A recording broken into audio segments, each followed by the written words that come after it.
I just experienced a lot of stuff growing up that had a loud noise associated with it, and it was traumatic, such as I was caught in a shootout when I was 17 or 18. I think I was 18. I was going to a house party. Did you win?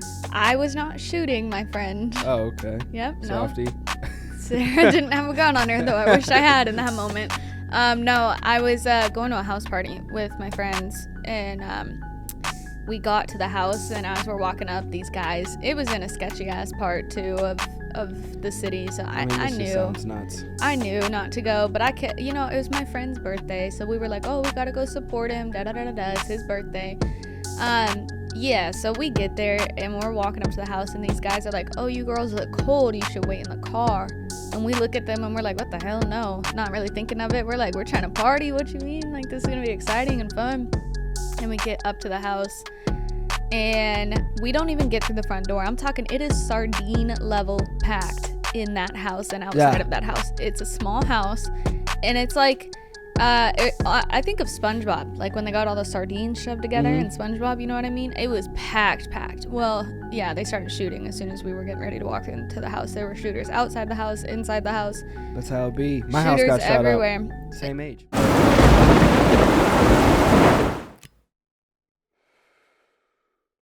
Varsity Kings, we're live. Special guest, take 2. Sarah Wederquist. So my executive assistant, we recorded one of these already, and I'm sitting here thinking like this is going to take the most concentration in the world for me whatsoever.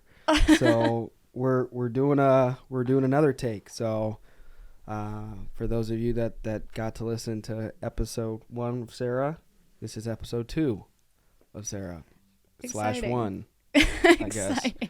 How's everything going, Sarah? It's good. It's been we're getting through it. We're getting ready for March Madness, so yes. I feel like this thing is stuck on.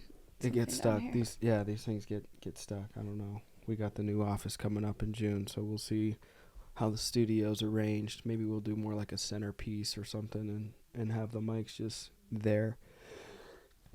Bless you. We'll figure it out. So what's on your mind? How's life? Life's been pretty good. I mean, I feel like we are going through a big transition as an agency and like pushing and getting ready to do big things. And I get to contribute to it, which is really exciting, getting to contribute to it in numbers and in the assistant role and everything like that, and getting to try out new leadership opportunities. And I think it's been really exciting. It's been really good to get some really strong forward momentum. Now, are we gonna release the other episode ever, or should I rehash through your life to give everybody honestly a picture I think we should probably just do a brief. I don't think I want that one back up, to be honest. Okay, so episode 2, episode 1, episode 2, episode 1. This can be like episode 1 for those of you out there. So let's just take us through your life then again. Yeah, so I mean, keep it short and sweet this time. Was born into a pretty chaotic household. Both parents were, at the time, drugs and alcohol. Ended up in foster care by the time I was 5 with my older brother and my older sister. Actually, I think my sister stayed with my mom, so just me and my older brother, we ended up being separated from my sister and from my family. I was in foster care for a while. We jumped around to a couple of homes, and then when I was 7 or 8, my dad got custody of my brother and I. So that's when we moved in with my dad. Single parent growing up, raising us. And my childhood years they were good. I had a good time. It was really fun. We did a lot of fishing. We did a lot of it was just kind of like that picturesque, just single dad getting by how he could. And then, teenage years, that's when I feel like things kind of took a nosedive for a little bit. We went through a rocky path as a family. All of us my brother and I gaining a lot of our independence, kind of going our own separate ways. And then my dad kind of turning into a person that was difficult for us to really even recognize. It was very stressful on him, so he ended up turning into this just new version of himself that was not a very good, very healthy version of himself. So my brother and I separated from that Colin moved out first. Teenage years are when I started to dabble in like parties and drugs and alcohol and all that fun stuff, you know what I mean? And I would say I was hooked on it for probably from like 16 to 18 because it gave me like an outlet from like meth. No, God, no, not meth. What the hell? No. I'm kidding. Weed. That's not a drug. Weed is not a drug. Okay, well, at the time, it was considered. Yeah. It was considered a drug. Yeah. And because my dad had like the drug background and everything like that, even just weed was an extreme no-no. Yeah. In our household, but I mean, yeah, I was smoking a lot of weed. I was drinking a lot, partying a lot, and it was really just doing it to like get out of my home, get out of my family situation, my home situation. Had an abusive boyfriend at the time that was really bad and really hard, and I was having a hard time figuring myself out and figuring my life out. Yeah. So when school got ready to end, high school, I was graduating. I didn't really know what to do next, so I just knew I wanted away from Bellevue, where I grew up, in Nebraska, and I chose to go to school in Lincoln at UNL. And I partied my whole first year away. Yeah. Partied that whole first year. I wasn't really at school to go to school. I was at school to get away from my home. Yeah. So, partied that whole first year. And then after that, I failed out of college. I didn't even drop out. I think my family thinks I dropped out, but I failed tremendously, which is saying something. I graduated with a really high GPA in high school, but, college, I ended up failing out. And then, after that, I was just kind of like wadding around, not really knowing what to do with my life. I was so broke, I could barely afford $200 worth of rent. You know what I mean? Like, I was working as a server at Olive Garden, had no car, so I couldn't work the night shift. I could only work day shifts, which means less money. And I was really just kind of struggling to get by and figure out what to do with my life. I had no path, no knowledge, no nothing until I went through a really big, I would call it like an internal transformation. It was a big like breakdown of what I currently knew about life and what I was stepping into. So I think I met you guys, January 2020, I think it was. Yeah. Is when I met you guys. Yeah, it would have been January. Yeah, so it was October 2019 when I really started like, the whole breakdown process really started to happen. Yeah. And it was triggered because I thought I was in love with somebody and he did not want me, and he ended it and went to another woman, and that was just kind of like my last straw. Yeah. And it went through a major breakdown. It was very confusing, very painful. But I took a lot of that time from October to January up until when we met and did a lot of internal reflection, working on myself. I naturally got onto a mind, body, spirit routine, which I feel like was like the last trigger into you guys coming into my life. I went through that, and then you guys came into my life. Still was not very emotionally stable, but at least at this point I was ready for the next path. And that's when my journey with AIL started. So you were selling Mary Kay. Yeah. And Sam DM'd you. Yes. And was like, "What up, gorgeous? I'm going to take you out." And absolutely not. Sam on the day. What's up, baby? Let me take you out to dinner. So you go get a drink with Sam. And, no, that's not at all what happened. No, so. What'd Sam say? Sam DM'd me. At the time I had a Mary Kay business page, and I was really doing Mary Kay as like a front, so my family wouldn't ask me what I was doing with my life, because I wasn't really doing anything other than getting my internal shit together. Yeah. And he DM'd me and he was like, "Hey, me and my business partner are new to the area and we'd like to network. Please let me know if we can do anything for you." And I said, "Thank you, I'll let you know." That was it. I just said, "Thank you, I'll let you know." And didn't respond. It took a couple hours after that initial DM, because I was like, something's telling me to chase this rabbit. Yes. Something's telling me to at least check it out, because of his wording of not trying to recruit you, not trying to sell you anything like that, which you guys did end up selling me on life insurance. But, that that comes in a couple weeks after. But yeah, I just had this really strong feeling to chase the rabbit. And I knew the day before Sam had DM'd me, I had a big sit down with myself and was asking myself the questions of like, what would you do if money was no problem? I was reading Think and Grow Rich, and I was asking I just knew, I knew in my body, in my soul, and everything in my entire being that whatever my next opportunity was had just entered Lincoln, Nebraska. Mm-hmm. I knew it. And so then after Sam DM'd me, I was like, oh, okay, well, I'm just going to try it. So I messaged him back and said, hey, would you guys like to get coffee and talk about an opportunity, like talk business? And he was like, yeah, absolutely. Me and my business partner will go, da da da da da. And I was so broke at the time. I don't even know if you guys know this, but I literally spent my last $15 on 2 Ubers that day, or 3 Ubers that day.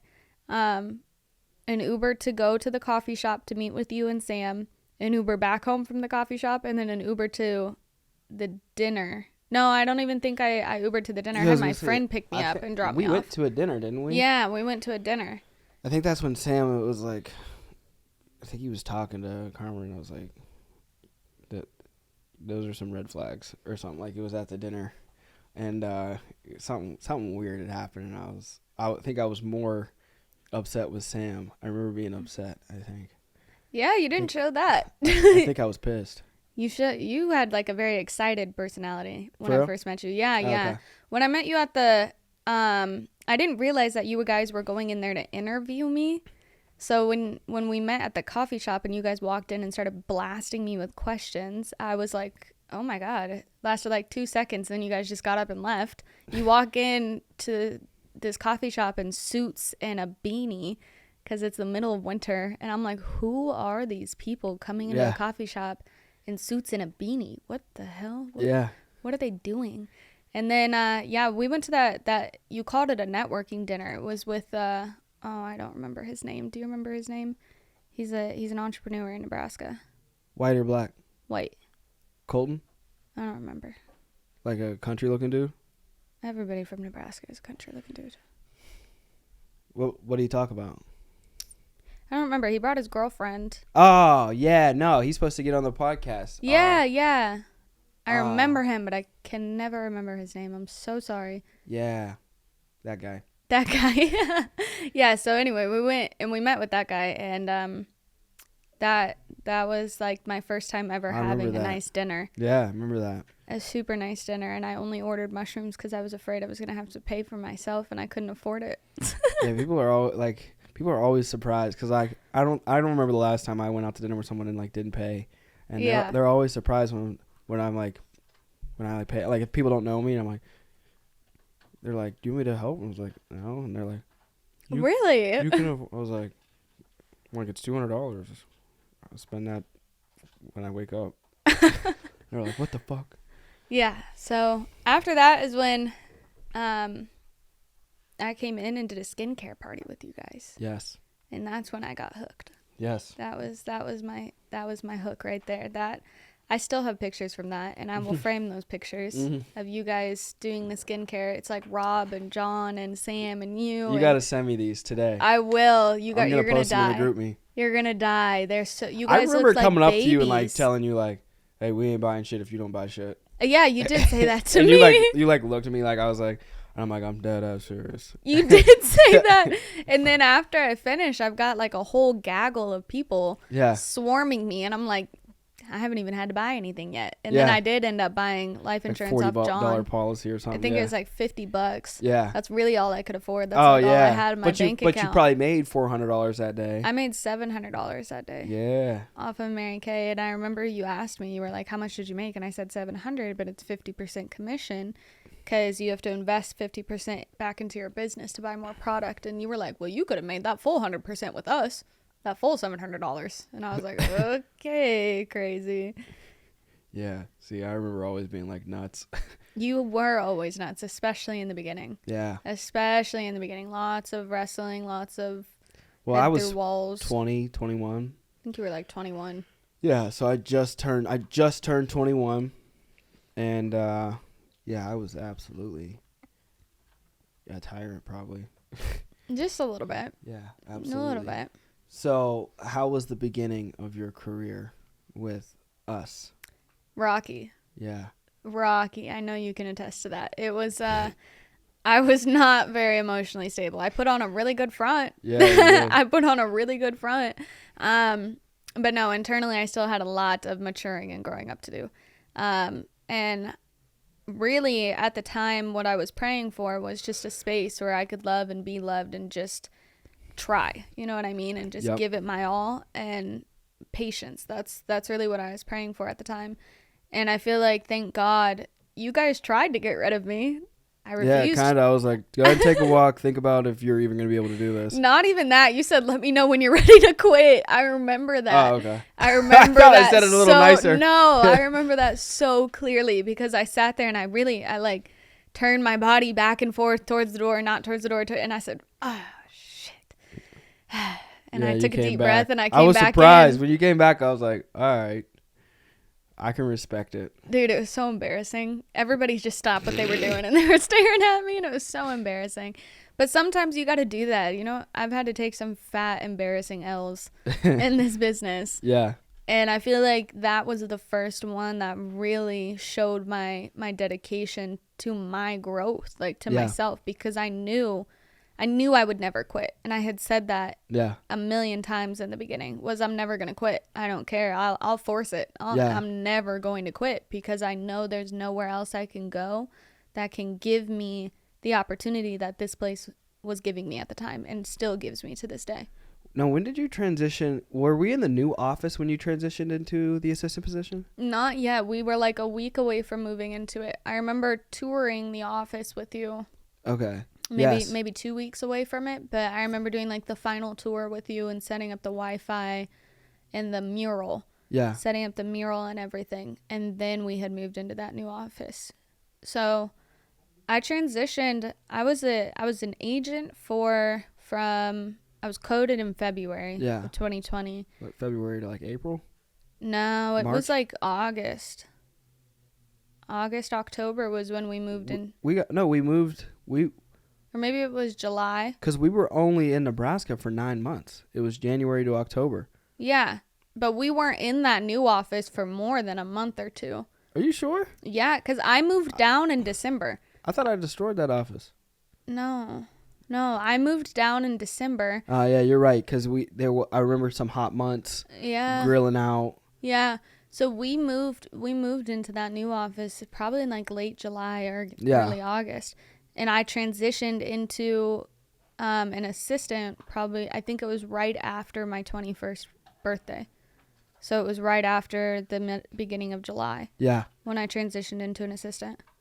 And then, and then we moved into that new office and I swear I thrived. It was great. Yeah, I remember that. Great. Yeah, that new office was dope. We loved that little place. I wouldn't have minded building $1 billion operation right there. I know. Honestly, that office was kind of fun. It was like fun. It was outdated. It was really old. Yeah. Really ugly, but it was fun. It felt like an office for whatever reason. Like it felt more like the Wolf of Wall Street than any office I think we've ever been in. Yeah. Other than that very first one. Yeah, that one was nuts too. That one was nuts. So you transition into the assistant position, and then we're there for 2 months, and then we get the call to transition into ownership and move to Chicago. You know, over that time period, what's all going through your mind? You know, what's all happening in your life? I am ready to get the hell out of Nebraska. Yeah. I think you had talked to John and Rob first, and then you pulled me in next, and you were like, we're going to get ready to go to Chicago. I'm not going to force you, but if you'd want to come, I'd like for you to come. And I was like, absolutely. You don't even have to finish that question. Yeah. You know, you were I'm in there. Quick on board. Yeah, I'm in there because I was getting ready to have to move out of my grandma's. I was living in my grandma's basement at the time. Yeah. And then, because I had lived with my brother, and then I lived with my grandma in her basement. And then I was like, I can't keep living here. She's... as gracious as she was, I knew it wasn't a permanent solution. Yeah.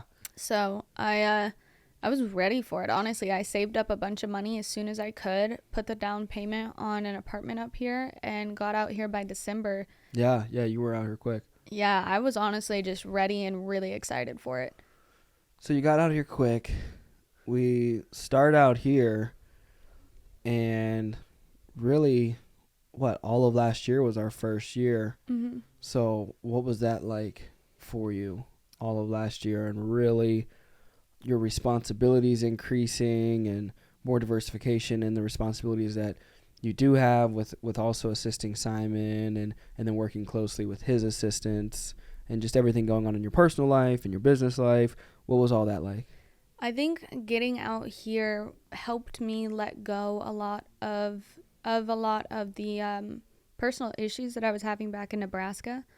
So like a lot of the family ties and everything like that, I was able to distance myself from a lot of that, which really helped because over the last year, I've really been able to hone in and focus in and sharpen my skills as an assistant in a sense of sharpen my scheduling and everything like that, and I've got it so well balanced now. And those first initial months coming out here was really confusing because it was like the next level up, and I felt like I didn't have at the time anybody directly to go to teach me how to do the level up as an assistant. Previously it was just very minimal. I would be able to work like 2 hours a day and get everything done. You know what I mean? Then I got out here and it was like, okay, now you're back in the swing of the full schedule. It took me a while, honestly, to figure out a schedule that worked from 8 to 9 because I'm out here by myself. I want to utilize that time to the fullest. I don't really enjoy being off at 4 and having from 4 to 9 completely open. I feel like I'm lazy, like I'm not working. Yeah. You know what I mean? So it took a while for me to balance everything out and get a grip and learn everybody's names, all the news people's names. But I felt like it was good because it was a chance for me to reestablish a new version of myself. Yeah. Back in Nebraska, everybody kind of knew that first version of me that came in and was very up and down and quick to anger and quick to be emotional, and seemed like I wasn't really well respected.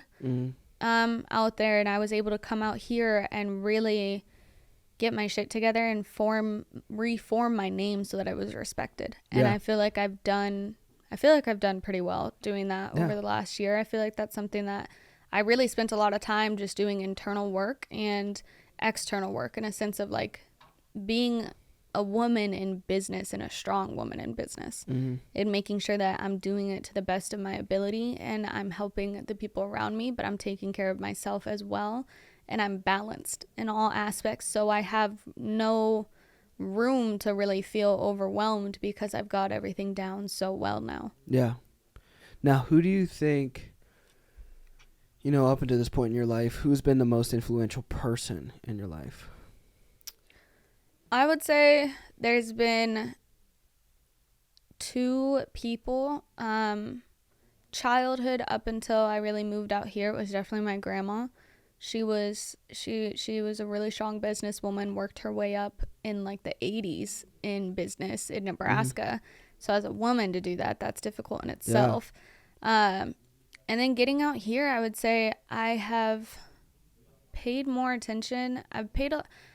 I'd say you in a sense, but also myself. Yeah. Getting out here, I stopped. Getting in tune with yourself. Yeah. I know a lot of people say get a mentor and do exactly what they do. Yeah. Right? Because that's how you're going to get exactly what you want. Yeah. But it's still confusing to me to do that. I haven't quite found that person that I'm willing to completely mold myself into. I'd rather go through the hard Peeing stuff. Standing up is hard. Tristan, you're right. Peeing standing up is hard. Good for you. Glad you could John figure that sits. one out. Does he? John is a sit peer. Oh, John. If you listening.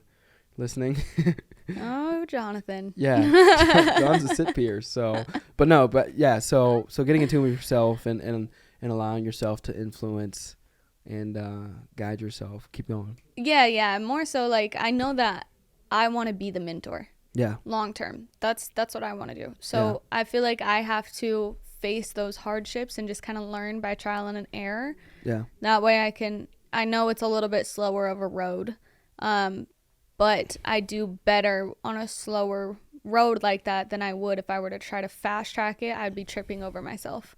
Yeah. If that makes sense. It makes sense. If I were to try to force it. And speaking in regard to adversity, what's the hardest adversity you've had to overcome in your life up until this point? I think where I came from, in a sense of where I came from was a lot of drugs, a lot of alcohol, and a lot of emotional, mental abuse. Mm-hmm. And we don't talk about it much in my family. It's more kind of swept under the rug, honestly. But the truth is, like, that's the environment I grew up in. Yeah. And it molded me to come out into the world terrified. Yeah. Terrified of men, terrified of the world, terrified to stick up for myself, terrified to have boundaries. You know, all the wrong things were modeled to me. Yeah, you can definitely tell because I have a very, like, naturally spastic personality. So if I ever start yelling and I'm too close to you, yeah, it freaks me out. Like you go to like a PTSD state. You know what I mean? Yeah, and that's something I've had to work on twice. It's happened twice. I always get, and it's not just you. I always get worried about. I think of other individuals. I'm like, you know, because there's so many people that grow up in broken homes and and you never know who's gone through what, you know, and how people will respond to it. Because I mean, I grew up in a nut house where, you know, that's all my dad did was, you know, beat the shit out of us and yell. Freak out, yeah. And freak out. So, but like for me, I feel at home and it's like a peaceful place for me. I'm like, oh, nice. Yeah, no, that's Someone's a fucking yelling. Tornado for me. Yeah. I can't stand yelling. I'm like, oh, love. When people are like angry and getting beat, I'm like, oh. Nice. Beat me. I feel good. Okay. We might have to cut that part out, Aiden. We know what your kinks are. We have to cut that out. But yeah, no, I think of that, you know, sometimes, and I think that's helped me kind of balance my leadership style of trying to privately communicate whatever it is I need to, just in one, not setting an example of an emotional instability, but also making sure I'm not compromising people's emotional stability through you know, delivering excessively passionate communication where you know I just being careful with the spontaneity of me freaking the fuck out in the office and put my head through a wall and yelling at someone. Yeah, I think loud noises are a big thing for me. So I mean, like, I just experienced a lot of stuff growing up that had a loud noise associated with it, and it was traumatic. Such as I was caught in a shootout when I was 17 or 18. I think I was 18. I was going to a house party. Did you win? I was not shooting, my friend. Oh, okay. Yep. Softy. No. Sarah didn't have a gun on her, though I wish I had in that moment. No, I was going to a house party with my friends, and we got to the house, and as we're walking up, these guys, it was in a sketchy ass part too of the city, so I mean, this knew just sounds nuts. I knew not to go, but I could, you know, it was my friend's birthday, so we were like, oh, we gotta go support him, da da da da da, it's his birthday. Yeah, so we get there and we're walking up to the house, and these guys are like, oh, you girls look cold, you should wait in the car.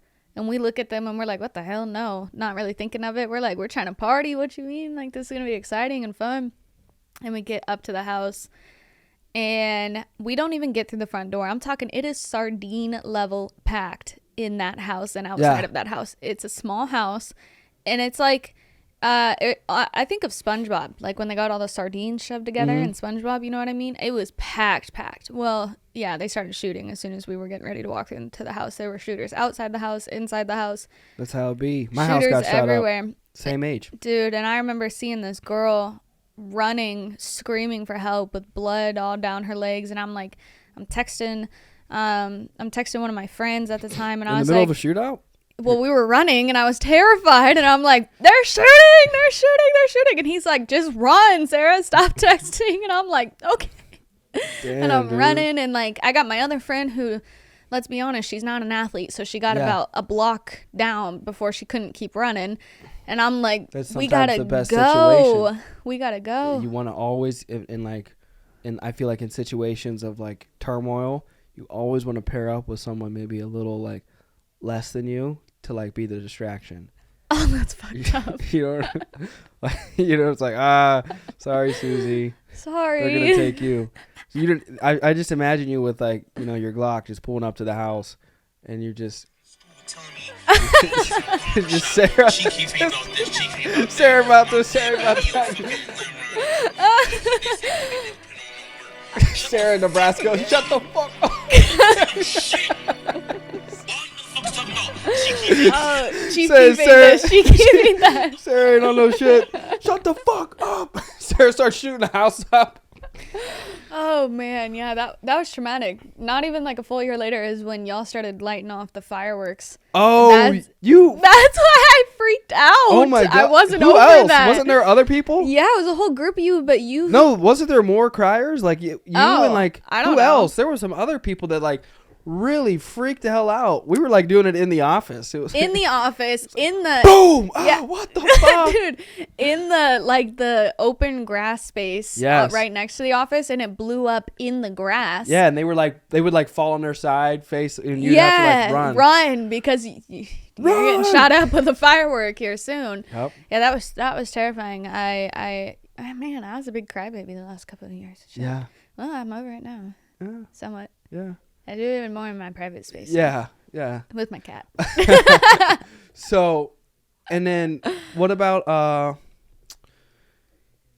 I think, you know, as we got up to here, getting over the adversities, and really then just creating passions outside of work, how do you maintain the balance of everything that it is you have to do? You know, essentially my life, you know, kind of like orbits because of you. You know what I mean? Without you, I wouldn't be able to do anything. So with balancing, you know, the responsibilities that come to the business and my life, and then you know, producing on your own, where you I mean, last week you did 6,000-7,000 in sales, top agent in the company. So to balance all these things, where some people can't even do like one fucking job, what's that look like for you? Like, how do you keep yourself emotionally cool from, you know, basically being like a broken little girl to like now like just like this like fearless, fierce woman to just like slaying in the business and your personal life? Like, what's all that like? What are the different aspects of balance for you, and how is that possible? Well, I journal a lot. Yes. First and foremost, anytime I'm frustrated or I'm angry or I'm feeling a negative sense of an emotion, rather than taking it out on the people around me and taking it out on you or something, which you took the brunt of it before I learned this. And yeah, I journal a lot now. But really what the balance looks like for me is I have a structure.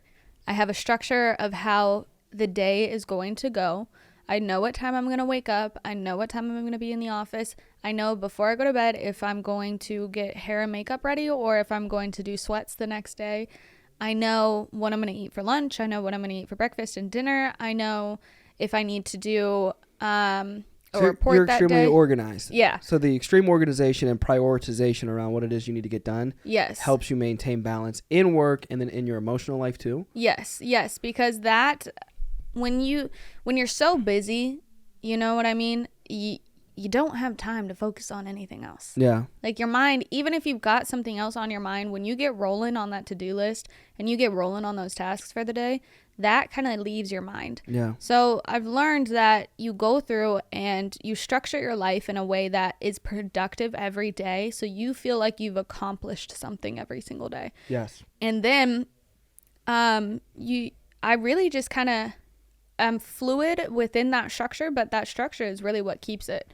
It's really what keeps the foundation strong, because now granted, yes, that structure is something that really helps. That's what keeps me focused. But what really helps me develop is I purposefully take the time every morning to listen to or a book or a podcast or a YouTube video of womanhood, like how to come into your womanhood. Because right now I don't have a direct woman teaching me, mentoring me. It's just kind of me out here figuring it out.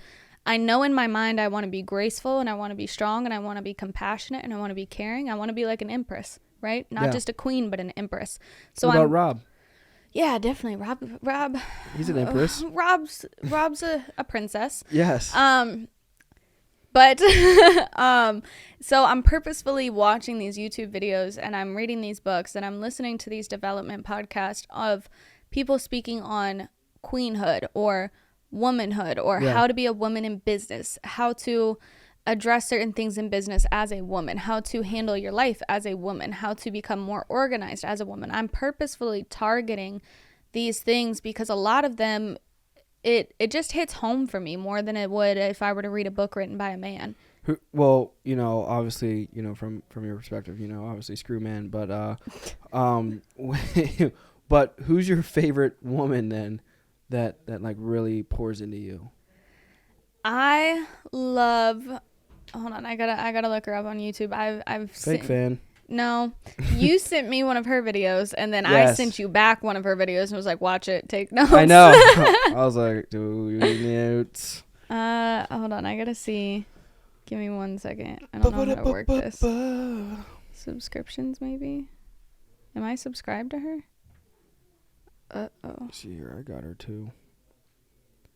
I liked one of her videos. It is Leila Hormozi. Yeah, that one. Maybe. Layla. She's really good for business. And then one thing that this is actually, it's by a man, believe it or not. Dun, dun, dun. Okay. R.C. Blakes Jr. on YouTube. He's a pastor, but him and his wife have a playlist on there called Queenology. And he wrote a book called Queenology. And a lot of these books and these talks, they're like an hour each, but it goes through different things, like 7 things a queen conscious woman never does or does. A woman must never pursue this. 6 things a queen conscious woman does with her life, and like all these different things that, like how to build your feminine energy, all of these different topics and subjects that I feel like a young woman could listen to and really, really develop from, because that's specifically what I've been listening to recently is Layla for business, and then R.C. Blakes for personal internal development, him and his wife. Dope. Now, when you think of, because I think a lot of the girls in the industry, they're always looking for, new powerful women to look up to. When you look at the percentage wise of the financial services industry, truly how many women are out there for you to have access to look up to? A handful. Like a handful. So like people are always reaching out to me, and they're like, different women are like, who's some good girls that we can talk to and get some inspiration and just a different perspective that we could relate to. And business and personal life. One of the biggest things, and I want to reflect back, because you said if you want to, we don't have to, we can just skip over it, but in regard to abusive relationships, they're always, I think one of the things is, identifying red flags, and then how to proceed, and then also how to recover. So like, I think the identification process, how do you proceed and start to remove yourself, and then following up with the conclusion of how are you identifying that also, that those root then, and how to heal problems from it. And heal from it. Yeah. Identifying the red flags, really and truly, they come out textbook. Yeah. Like you just kind of feel it and ignore 9 it. times out of 10. And Savannah and I were talking about this recently, because we were both like, dang, we kind of ignore the red flags. You know what I mean? I feel like everybody does. Everybody does. You get infatuated, and you're the like, best. Yeah. You choose to see the best in that person. And especially in our industry where we pour so much into ourselves, we're like, we'll just help them grow. Yeah, exactly. Oh, it's just something they need to grow through. We'll grow together. I'll give them a book. It's okay. Yeah, exactly. They'll stop cheating. I'll give them a book. They can listen to a TED Talk. It'll be great. Yeah, shoot.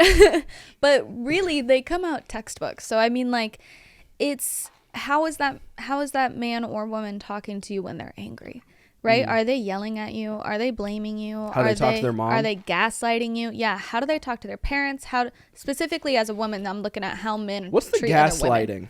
Gaslighting is when you have done something wrong, but now you've made the person that's addressing that feel like they did. That's my wrong. favorite thing to do. I know. I know. I'm changing my Instagram name to King Gaslight. What Jesus. the fuck? You do. You've done it a few times. Oh my God. I'm gonna. But I'm gonna fucking tear up from laughing. That's my favorite thing to do. If someone calls me out of my shit, well, motherfucker, what about you? Stupid. That's a red flag, ladies. Pay attention to that. Yep. Don't come near me. Please. Yeah. Might as well just save yourself the time and energy. But yeah, Never so wrong. Go ahead. so there's gaslighting is pretty self-explanatory. It's how do they treat other people, such as other women? How do they talk about other women when they think no other woman is around? That's a big one. A big one. Dudes are so gross. They're gnarly and they are disrespectful. All dudes just failed that one. So I feel like there's probably 1 in a million out there that talks genuinely positively about women, because he's got a good relationship with women, such as a good relationship with his mom and stuff like that. And it's different for everybody, but that's how you identify it. It truly is key textbook things. Like literally what you're taught in health class is an abusive relationship is exactly what you're going to experience. Yeah. I'm not kidding. And it's going to be a little bit different for everybody, but it's going to be a lot of like I'm sorry, I promise I'll change. I'm sorry, I won't do it again. And boom, he hits you again. Or boom, he cheats on you again. Boom, he does something again. People don't change for other people. They change for themselves. Mm-hmm. So they're saying it so you don't leave, right? Because it makes them nervous to think that they're going to lose something that they consider to be a prize, but they don't value. Yeah. Right? There's no worth, no value behind it. Not to say that you're worthless or you don't hold value, but to say that that person doesn't see you with value. They don't see you having worth. So thus they treat you like you have no worth. Yeah. So that's identifying it. Getting out of it, it's truly different for every situation, because maybe it's a situation where it's not hostile and it's not difficult to get out of it. And literally all you have to do is say, I'm outie 5,000, because maybe you just met this person and you caught the red flag super early on. Yeah. So there's no emotional attachment yet. Most of the time, people are not going to leave until there's an emotional attachment. At that point, you have to go through and figure out, A, is this person going to hurt me if I walk away? B, do I have resources to go to when I'm ready to walk away? Do you have anybody backing you up? Are you talking to somebody about this? The first step is really telling somebody what's going on behind closed doors. Mm-hmm. That's the first step, because then you have somebody in your corner and you're that much more stronger.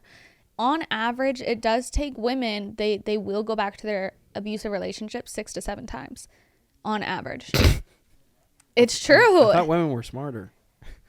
I thought men weren't so disgusting. Guys. But it's true. And not to say all men. Not to say all men. Men, clearly I work in a male-dominated industry around a lot of men, and you guys are good men. I'm saying, like, yeah, dating has just been atrocious. But coming back to that, you made me lose my train of thought. So no, you were doing good. So I mean, I feel like more or less like snapping out of that trance and identifying like if you do have that emotional attachment of like almost making like a list, like when we close people, like a pro and con list, like exactly what are the pros of me staying versus the cons exactly of me staying. And sometimes it's a lot more difficult. Sometimes there are kids involved, sometimes there's family ties involved, sometimes he has all your money in his name. Like there's those are sticky situations. Yeah, those ones are going to be a lot harder to get out of, but not impossible. Yeah, it just takes a little bit smarter thinking on your end. Yeah, you just have to play the game a little bit smarter until you can finally get out. My suggestion would be move. Yeah, move. Like get out of there. Move. You know. I hear that one. Move, and then having a good team, and then I think, and then what do you think about the hostile situations? Is it just like call authority? Anytime I hear of like hostile situations, and my recommendations like, hey, you should get a hold of the authorities. Usually the rebuttal is, well, I don't want to completely get them in trouble, or I don't want to get hurt, but I also don't want to get them in trouble. Like, yeah, I'll hear different things along those lines. Most people aren't going to call the authorities because they feel like nothing's going to get done. A lot of the times, I'm not going to lie, in a lot of the situations and cases that I've read and looked into with abusive relationships and stuff like that, you can get a restraining order on somebody, but you can tell the authorities, hey, I feel like this person's going to kill me. And they're going to be like, well, nothing much we can do on a feeling. And then they kill her. So it's like, you can report it, but realistically, you need to have people in your corner that are going to back you up with action. Yeah. Such as actively helping get you out of the situation, helping remove you and helping you move forward with your life and everything like that. Because as much as I want to say, yeah, go to the authorities, that's definitely going to help. I've read through too many cases where it just didn't help. Yeah. It didn't do anything. All it did was file a report. And what's a report going to do when he shows up at your house in the middle of the night with a knife or a gun? You know what I mean? On some crazy shit. Yeah. Because he saw a car drive past your house that he's never seen before and that you don't even know who it is or something crazy. Yeah. You know what I mean? So hostile situations are sticky. Thankfully, my abusive relationship that I experienced, it was hostile, but not to the point where like I was terrified for my life. Yeah. You know what I mean? It was sticky and difficult to get out of, and the only way I could get out of it was by moving. And literally I moved from my hometown up to Lincoln. I saw him one time after that, and I turned around and walked away, and he didn't follow me, thank God. You know what I mean? So it's different for every person. I say the first step is to always reach out to somebody else and somebody close to you that you trust and start brainstorming ways that you can get out and move forward with your life. What's healing look like? Painful. It's painful because now when you're in that, you lose yourself. You lose your sense of direction. You lose your confidence. You lose who you were before you got into that relationship. You're no longer happy. And it's really confusing. Maybe it's okay, though, to lose the self of the idea of the self, I should say, when you were affiliated with that relationship or person. Yeah. So I say that because that version of you who you were before you stepped into that relationship was a version of you that stepped into that relationship. The version of you when you come out of that relationship is no longer that previous person. Yeah. Thus, you've gone through 2 transformations. Now all you have to do is solidify the third. You've been the first person, you've been the second person, and now you're out of it and have to figure out how to become the third. And that's where it's the most difficult, because there's going to be times, I know for myself personally, I went a year and a half straight and I did not want anybody to touch me. I'm in a sense of like, I didn't even want to hug. I didn't want you to touch my shoulder, my hand. I didn't want to hug. I didn't want to do any of that. I didn't want anyone in my personal bubble, especially a man. And some women, it's more extreme than that. For me, it took a year and a half to even allow somebody to hug me again. So I've heard of, and I mean, this is very, you know, I guess blunt, but like just like medically, like I've heard of, I believe just women going through cases where they were raped and essentially just ruined sex forever. Yeah. You know what I mean? Like the PTSD is so extreme that they don't want to be involved with that whatsoever, which is absolutely atrocious. You know what I mean? It's completely disgusting, but it makes sense even down to that smaller form of like being in a hostile situation or something like that, where it's like, you know, I wouldn't want to be touched or something. Yeah. I could see that just with different triggers that I can see linking to like my childhood of like, you know, if something does happen very like quickly or abruptly, I'll get triggered to like, you know, you know, crazy want to attack, you know, so fight. But I could see that, you know, and it's unfortunate and sad. But what are action steps with the healing too? You know, I think it's a realization of, you know, transitioning and shedding that skin. But, you know, is it, you know, 10 minutes of meditating a day, like, you know, I think finding an escape, which I wanted to get into next with you, is what's your escapes? I believe action steps. A therapist is good. However, not everybody has the means to a therapist. Yeah. I personally my family didn't know I was going through it. Yeah. At the same time, my grandma was going through a divorce from an abusive relationship, and that was pretty public. And I feel like it's not very accepted. Like it's almost like when you go through relationship issues, you almost feel like ashamed. Yeah. And you don't want to bring it up because you don't want people to look at you differently from either the horrible things that did transpire in the relationship, or you don't want to be judged by friends and family of like, oh, you know what I mean? I don't want you to think less of me because here's what happened, or you told me not to, you know, get involved. Mine was more so like my grandma was going through it, and all of the attention and focus was on helping her, and I didn't want to take that away. Yeah. Because I knew she needed it. And I knew I could get through it on my own. So I think a therapist is really good to get into if you can, if you have the means. If you don't, that's where the journaling came in for me. If you look back on my journals from 2, 3, 4 years ago, I think 3 years ago is when I really started addressing all of it inside of a journal, because I just kept it bottled up. Like, So finding a way to talk, even if it's to mm-hmm, yourself, and then like in a seeing format it, yeah, where you spew it, put and it out there. you just get real and raw and honest. It's like having a conversation with your best friend, or having a conversation with a therapist. You're just talking to yourself on a piece of paper, right? So therapy is what started for me, and then I started to look into meditation and different type of holistic healings, and so I could get answers to my questions and stuff like that. And that's when my spiritual realm started to open up again, because I was really confused. I didn't know if I believed in God or Jesus or any of this stuff, because I felt like I was abandoned. I felt like I didn't have any connection to it because of my traumatic life leading up to when I was finally living on my own at 19 years old. Yeah. So I started to open back up to spirituality and getting a closer relationship with God, who I call the universe. I think it's all the same general thing, but God, the universe, whatever you want to call it,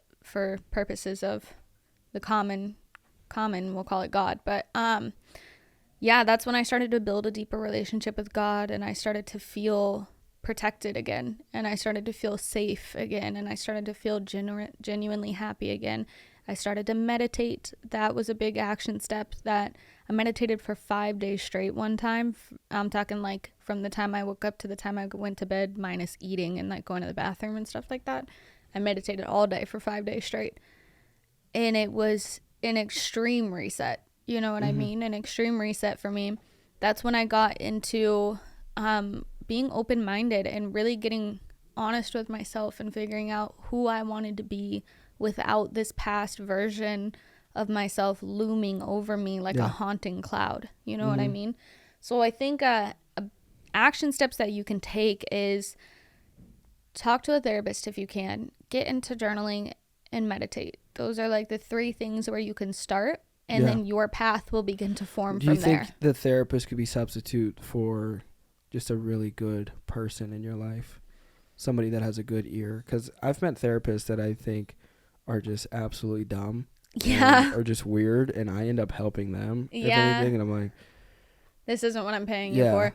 I don't want to do that. Like, and then I've like just met good, like, I would probably get more out of a conversation of just talking to you, opening up to you, or my mom, or you know what I mean, just Simon, just a person, you know what I mean, that I feel like we just I feel like therapists are just thrown out there of like super quickly. Yeah I think honestly, if you have somebody in your life, the key to that is finding somebody who's not going to put their opinions on biased you. That's the hardest part. That's the most confusing part, because it's like you're a toddler or you're a baby out in the world again, and you're confused, and it's a whole different world because you were shut in this house for so long.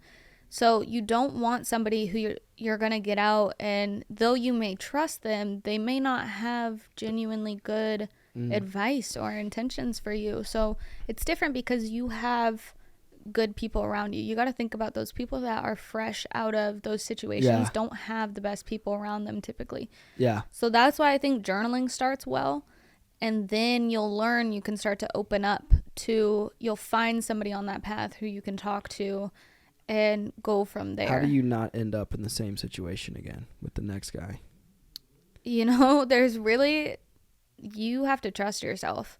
You have to trust yourself to recognize the red flags, and you have to know your boundaries. That's where boundary building comes in, and that's where I found the most difficulty since that relationship is boundary building. Because if you don't set the pace and set the tone in the very beginning, and you end up attracting a man like that in again, you're going to accept him full force. Yeah. And it's going to happen again.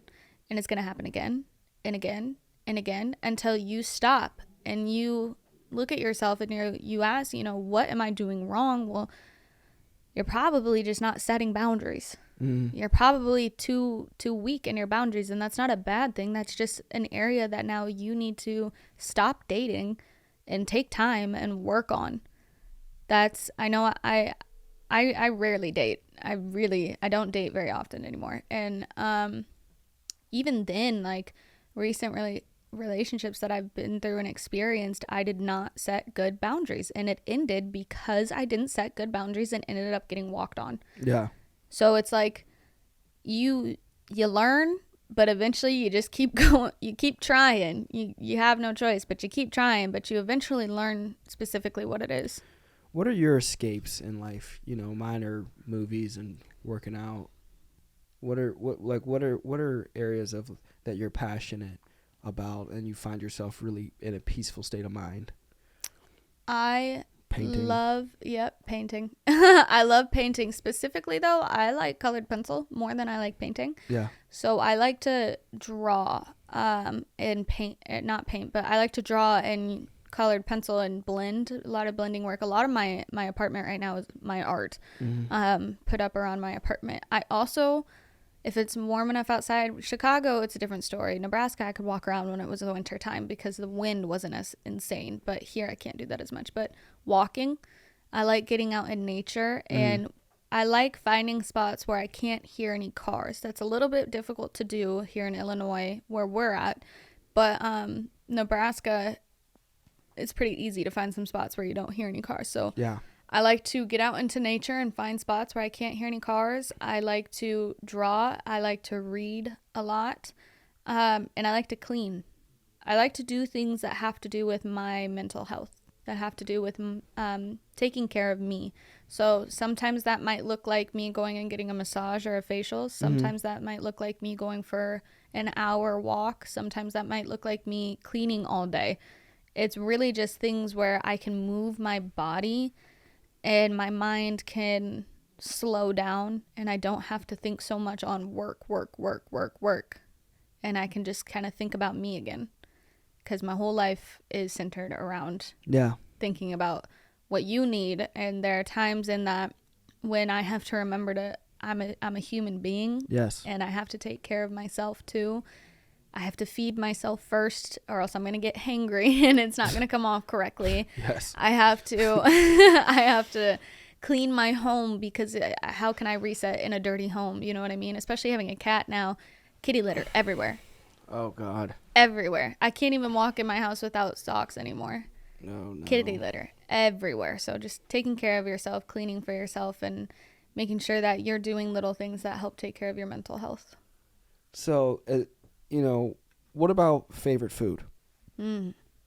What's your favorite food? I love food. Oh, God, that's so hard. Oh, I know. It's potatoes. Potatoes? Yeah. What style? Any style. I love potatoes. Okay. I really like, I make these homemade potato slices with chorizo, a little bit of bacon, a little bit of cheese. Sounds fire. It's really good. It's really not healthy. It's a heart attack waiting to happen, but it's really good. I don't know. It doesn't sound like that bad compared to like everything else out there. It's really good. But yeah, potatoes are my favorite food in the whole wide world. Fun fact, my grandma sent me 2 boxes of potatoes for Christmas. Are you guys Irish a little? Nope. Huh. Nope. Puerto Rican, German, Swedish. Now, what about, are you a movie or a show? Favorite movie or favorite show? I would say favorite movie, probably. I have one of each. What are they? So movie is Bring It On. What's that? It's a cheerleading movie. If you know, you know. I started watching it came out in like 2000 or 2001, and I started watching it as soon as I could remember life. That's what got me into cheerleading. Yeah. And yeah, I've watched all the Bring It On movies 101 times. Bring It On movies are my favorite ones. I could recite those word for word. And then favorite TV show has to be The Vampire Diaries. I know that sounds really cheesy to you. But if you know, you know. What about favorite book? Okay, favorite book. That one's difficult too. Are you talking development book or like free read book? Just whatever. Oh God, that's difficult. Okay. I would say my favorite book right now is Circe by Madeline Miller, I think is her name.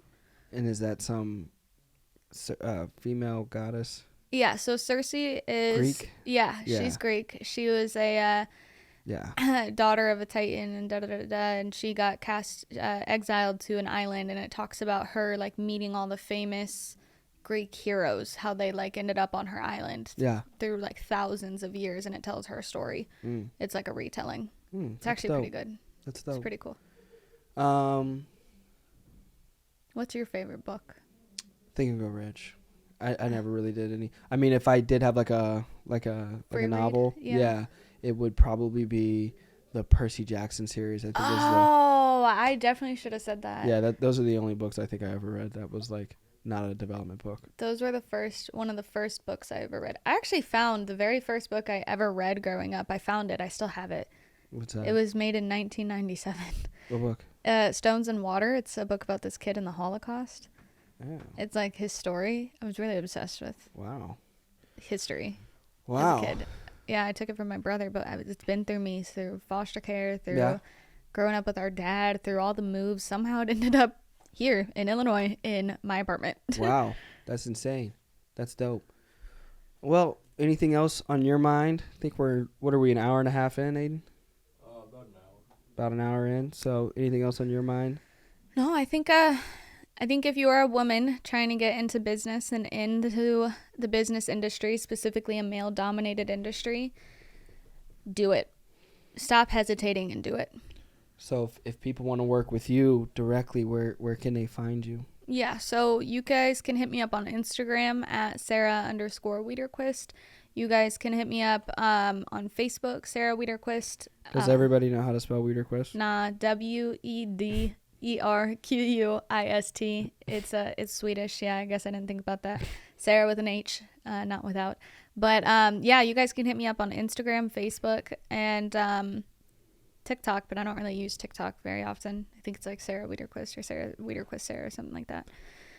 Yeah, and DM me, shoot me a message, let me know what your guys' questions, concerns are. If you're interested in it, I say come check it out. Come check out the opportunity that we have and start changing your life, because you'll go from that little girl into that strong, powerful woman if you just give yourself some time.